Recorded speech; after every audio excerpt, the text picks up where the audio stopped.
নিজেদের বিশাল বিশাল চাঁদাবাজি ঢাকতে এখন তরুণদের উপর দায় চাপানোটা সঠিক আচরণ হবে না, বরং এই সংস্কৃতিকে 5ই আগস্টের পরে বিএনপির মাধ্যমে এটা সারা দেশে ছড়িয়ে গিয়েছে।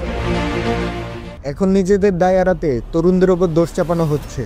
চাঁদাবাজির দায় নিয়ে সরগরম রাজনৈতিক অঙ্গন। এরই মাঝে টাঙ্গাইলের পদযাত্রা থেকে বিএনপির বিরুদ্ধে বিস্ফোরক এক অভিযোগ তুললেন জাতীয় নাগরিক পার্টির আহ্বায়ক নাহিদ ইসলাম।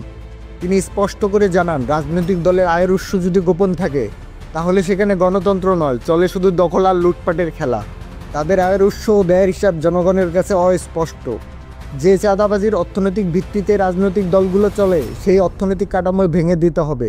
চাঁদাবাজির সংস্কৃতি পরিবর্তনে সবাইকে একসঙ্গে কাজ করতে হবে। 29শে জুলাই টাঙ্গাইলে এনসিপি আয়োজিত জুলাই পদযাত্রার আগে এক সাক্ষাৎকারে এসব মন্তব্য করেন নাহিদ ইসলাম।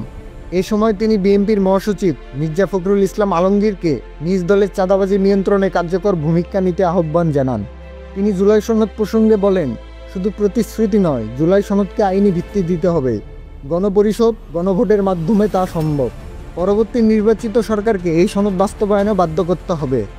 এছাড়াও তিনি হুঁশিয়ারি করে বলেন, চাঁদাবাজির সংস্কৃতি ভেঙে না ফেললে এই দেশ কাঠামোগত দুর্বৃত্তায়নের দিকেই যাবে।